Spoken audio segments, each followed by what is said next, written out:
Once, in a small, secluded town nestled between ancient forests and rolling hills, there lived a young woman named Amelia. She was known for her beauty and kindness, but her heart was heavy with sorrow. Long ago, she had lost her beloved Henry in a tragic accident. Amelia's grief was so profound that it echoed through the town, touching the hearts of everyone who knew her. Amelia lived in a quaint cottage at the edge of the woods, where the trees whispered secrets and the wind carried tales of lost loves. One autumn evening, as the leaves rustled under the pale light of the moon, Amelia felt an inexplicable urge to visit Henry's grave. The cemetery was an old, eerie place, especially at night, but Amelia was drawn to the memory of her lost love.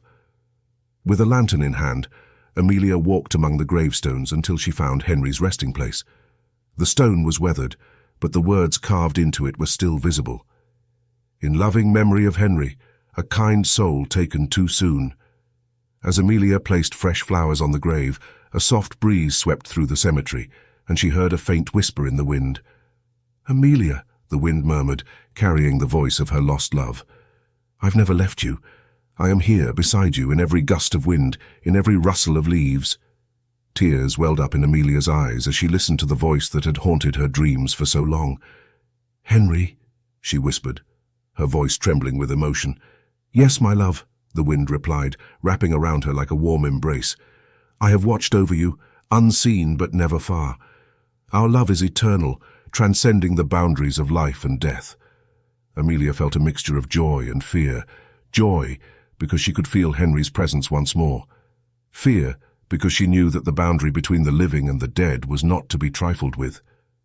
Nevertheless, her love for Henry was stronger than her fear, and she longed to be close to him once more.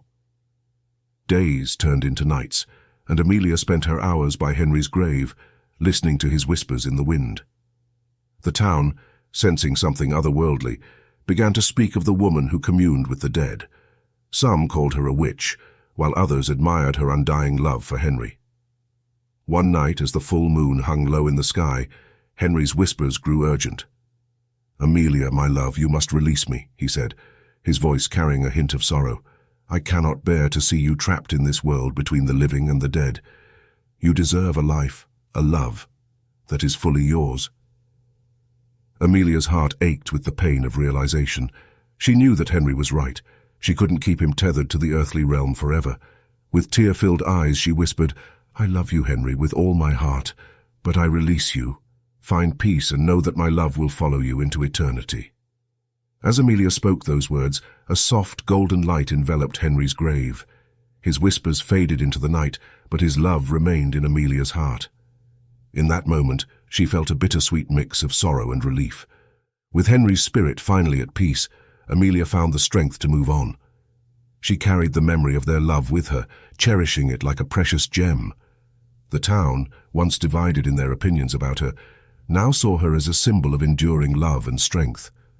And so the tale of Amelia and Henry became a legend, a story whispered among the townsfolk during chilly autumn nights, a story of a love so powerful that it transcended death, reminding everyone that true love, even in the face of loss, could conquer any boundary, even that between life and death.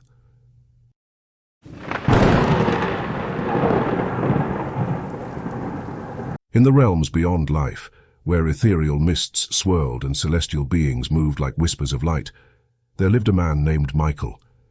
His soul, once bound to earth, now found solace in the serene beauty of heaven.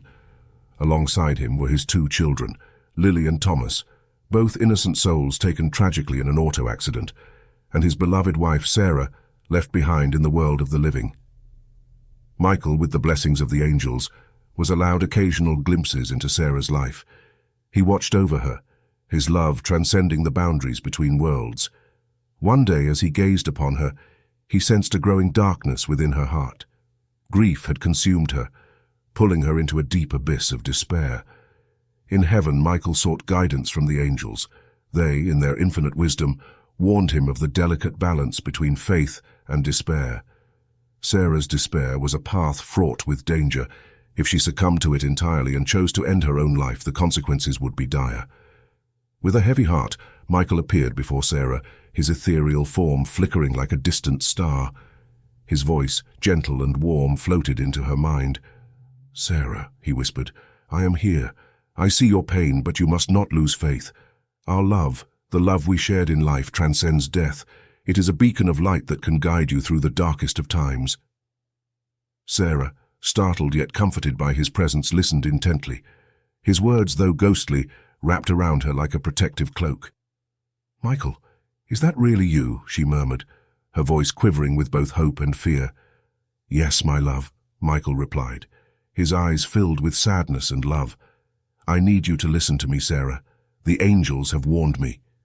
If you let despair consume you completely and take your own life, you won't join us in heaven. Your soul will be lost, wandering in the shadows." Tears welled up in Sarah's eyes as the weight of his words settled upon her. "But how can I go on without you and the kids? The pain is unbearable," she sobbed, her heart breaking anew. Michael's essence glowed brighter, his love enveloping her like a warm embrace. "You carry our love within you, Sarah. It is a bond that death cannot sever. You must find the strength to endure, to remember the joy we shared, and to honor our memories by living a life filled with love and kindness." With a profound sense of purpose, Sarah wiped away her tears. "I will try, Michael. I will hold on to our love and cherish the time we had.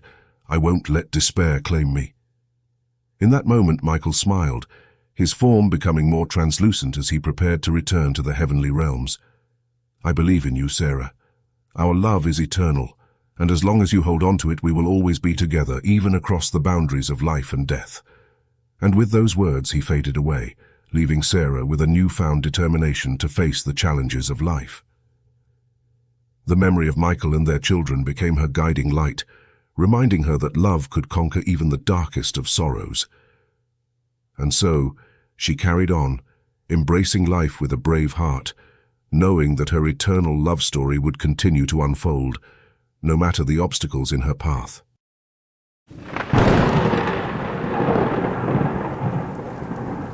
In the quiet town of Willowbrook, where the night was draped in a shroud of eerie silence, Officer Davis patrolled the empty streets. Unbeknownst to him, a ghostly presence lurked in the shadows, waiting patiently for the right moment to reveal itself. It began innocently enough. Officer Davis heard strange noises echoing through the stillness of the night. Creaks and whispers seemed to dance on the edge of his perception. He dismissed them, attributing the sounds to the old buildings that lined the streets. But soon, more unsettling events unfolded. Objects moved of their own accord, sliding across tables and falling from shelves. Lights flickered without cause, casting eerie shadows on the walls. Officer Davis, a pragmatic man of the law, found his skepticism challenged by these inexplicable occurrences. Fear gripped him like icy fingers as he grappled with the notion that something beyond the realm of the living was at play. One particularly chilling night, Officer Davis returned home to find his belongings in disarray. His heart pounded in his chest as he realized he was not alone. Whispers like the murmurings of lost souls filled the air, sending shivers down his spine. In the dim light he saw her, a spectre with hollow eyes and a twisted grin. Eleanor's ghost, once a gentle soul, appeared malicious and vengeful. She reveled in Officer Davis's fear, her presence casting a malevolent aura that seemed to seep into his very soul. "You can't escape me," she hissed, her voice dripping with hatred. "I will haunt you until your sanity crumbles, until you beg for mercy." Terrified and broken, Officer Davis sought answers. He delved into the town's history, uncovering the dark secret that bound him to Eleanor's vengeful spirit. The truth struck him like a lightning bolt. He was her killer, the one responsible for snuffing out her life. Haunted by guilt and consumed by remorse, Officer Davis fell to his knees, sobbing uncontrollably. Eleanor's ghost loomed over him, her eyes filled with a mixture of scorn and sorrow. But then, in a moment that defied the darkness that had enveloped her, her expression softened. "You must confess," she whispered, her voice now tinged with a glimmer of humanity.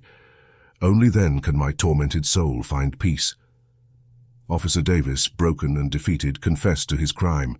The words spilled out like a confession to the heavens, and as they hung in the air, Eleanor's vengeful aura began to fade.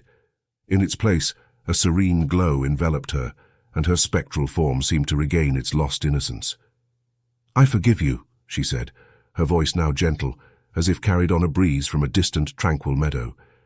May you find redemption in the light of truth. And with those words, she disappeared, leaving Officer Davis in the silence of his shattered existence. Willowbrook, once a town shrouded in mystery, now stood witness to a miracle. The redemption of a soul, the haunting transformed into a tale of forgiveness, reminding everyone that even in the darkest of times, there could be a glimmer of hope and absolution.